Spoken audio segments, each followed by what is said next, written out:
Salut, c'est Julien. Aujourd'hui, je vais t'expliquer ce qu'est une passerelle, aussi appelée gateway ou passerelle par défaut.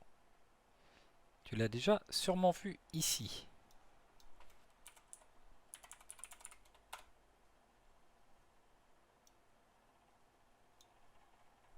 Mais à quoi elle sert exactement?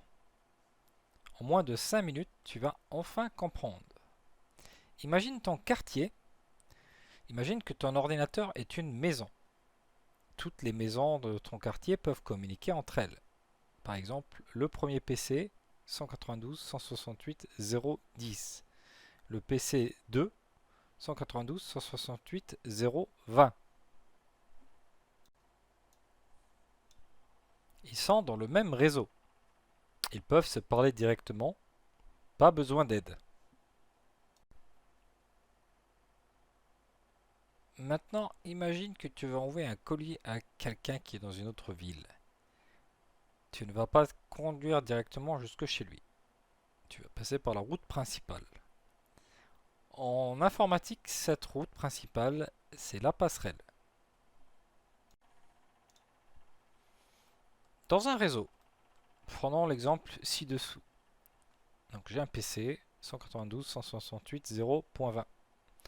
L'imprimante avec l'adresse IP 192.168.0.50, la télévision 0.30 et mon routeur, ma box 0.1.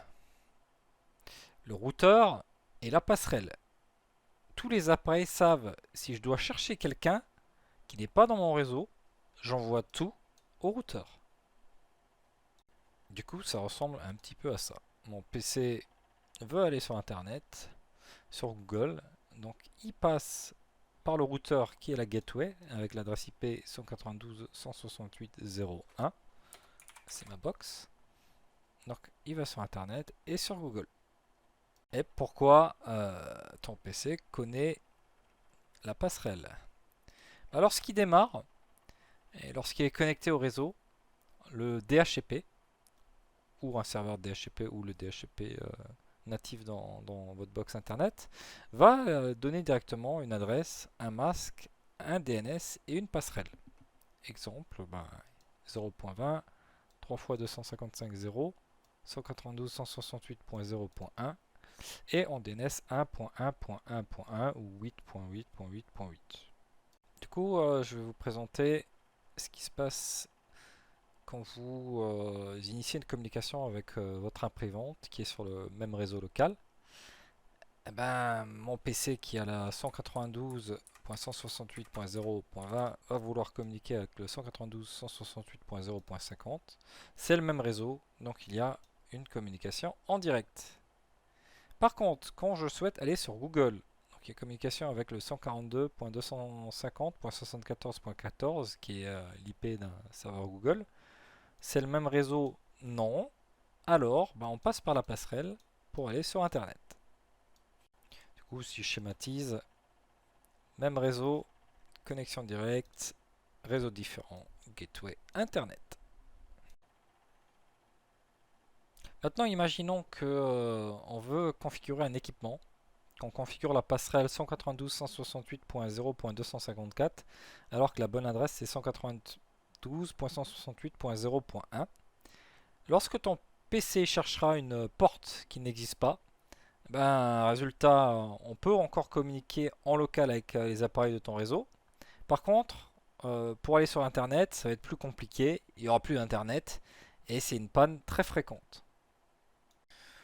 Ou en entreprise, hein, s'il y a de la communication multi-sites et les sites ne sont pas forcément sur le même réseau, si la mauvaise passerelle est configurée, il n'y aura pas de communication du tout.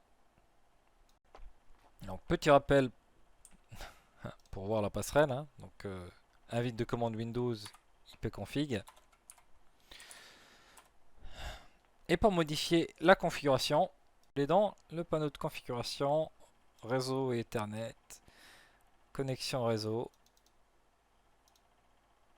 Et ici, si jamais on est en IP manuel, on peut voir la passerelle qui est configurée. Bon là on remarque que je suis en IP automatique, donc fonctionnement DHCP.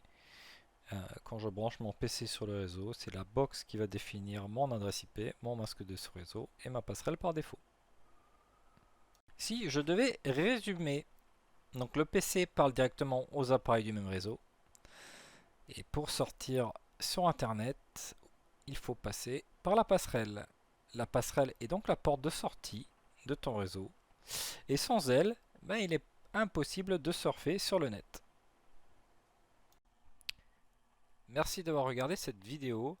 Si ça t'a aidé, pense à t'abonner et on se retrouve très vite pour la suite. A plus.